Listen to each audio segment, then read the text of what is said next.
Hello, my name is Sean Sperry and I am with the IBM Systems Group. In this video we're going to do a short overview demo of the integration of Spectrum Protect Plus version 10.1 with Amazon AWS S3 storage. And specifically we're going to talk about integrating Protect Plus with Spectrum Protect so that you can store long-term copies of virtual machine backups on AWS S3 storage.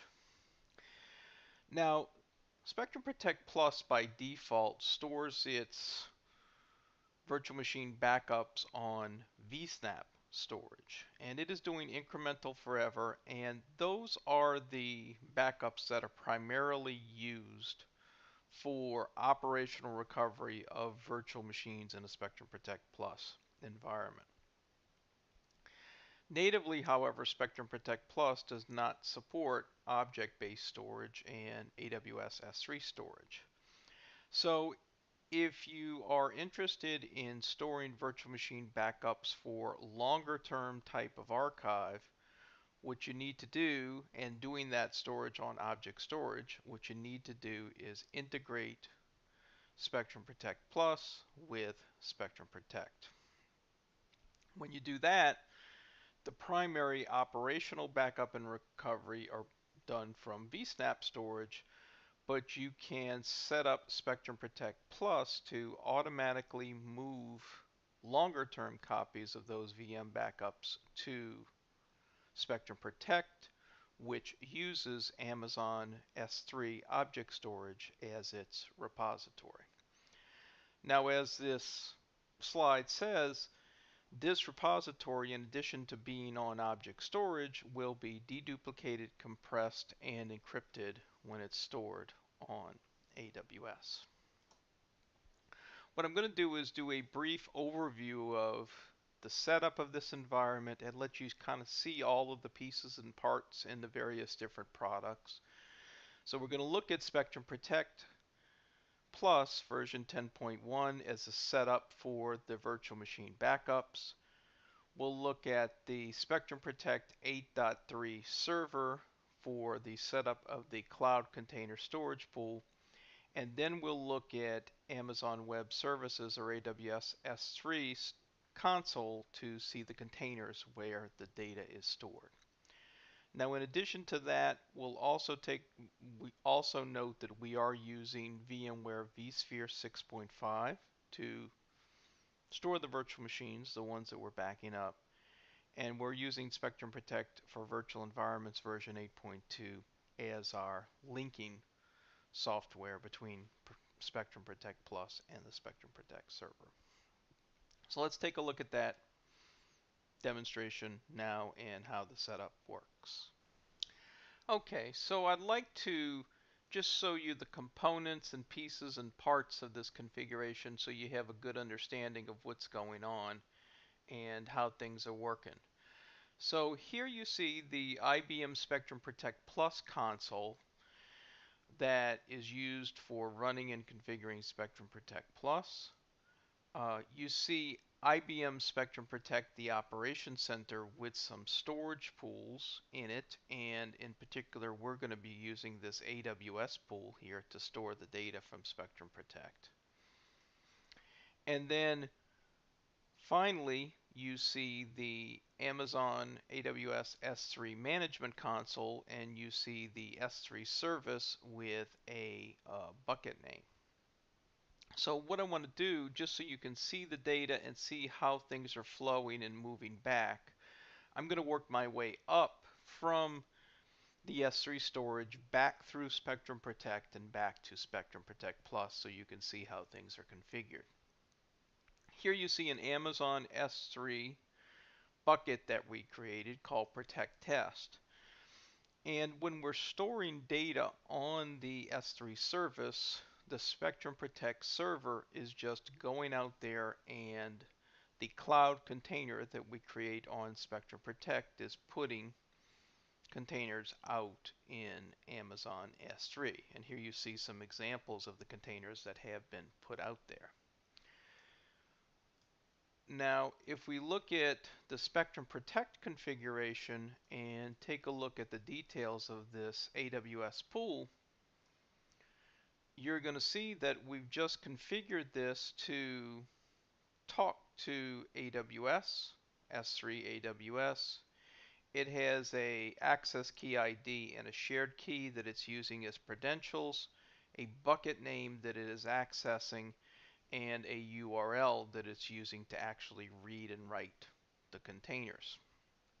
Now here you see some additional information about the reduction, the compression that we're getting, and data deduplication that we're getting as we back up these virtual machines. If you go over to Spectrum Protect Plus and we go to SLAs and policies, you will see that we have a policy here called AWS Offload. And I'll just edit that just to take a look so you can see what it's like. And here you see we're backing up virtual machines from VMware every day at midnight and storing it in this vSnap repository on a secondary target site. In addition to doing that backup, however, we're also offloading that information to Spectrum Protect every week on a Friday night at 1 a.m. And since this leverage most recent backup checkbox is checked, what we're doing is just taking the most recent backup from vSnap storage and moving it to the Spectrum Protect server for offload into that AWS pool. Now, this, if you think about it, kind of makes sense in terms of our operational recovery is going to be coming from vSnap. So that's why we're backing that up every day. But once a week, we're moving a copy of all of the virtual machines in this SLA to Spectrum Protect and then offloading them to AWS for longer term retention. Now if you go here and take a look at the virtual machines that are using this SLA, if we go to AWS offload, you'll see that we only have one machine, this real underscore VM2 virtual machine that is using that SLA. Now what I'd like to do, now we've been running this policy for a couple days now, so we actually have some virtual machines both in vSnap and in AWS. So what I'd like to do is do a restore just to show you how it works. So what I'll do is I'll go over to my vSphere client. I'll go ahead and stop this RHEL underscore VM2. We'll go ahead and then delete it from disk so we can restore it completely from the cloud. So I'll go ahead and do a yes there. So there it goes. And now I'll go back to my Spectrum Protect Plus console and I'll do a restore. And I'll go ahead and search for RHEL underscore VM2. And here you see I've found that virtual machine is being back up. And now I can expand the restore points so you can see the restores that are available. And as you can see, I have a considerable number of snapshot backups in vSnap storage, and I also have this one copy that has been offloaded to Spectrum Protect for long-term storage on the AWS cloud. I'll go ahead and select that one. I'll move it over to the restore, and I'm going to go in here and set my options for this restore. I'm going to go ahead and restore it to the original ESX host or cluster, and I'll go ahead and do a production restore, and I'll use the original IP configuration from the backup. So now I'll go ahead and do a save, and I'll go ahead and run this restore job. And now Spectrum Protect Plus will go out there and communicate with Spectrum Protect, which will in turn communicate with AWS using the REST API, pull back the containers from the cloud container, and then send it to Spectrum Protect Plus so that it can be restored to your VMware environment. Now restore is going to take a little while, so I am going to stop the video while it runs, and we'll start it up again when it's completed.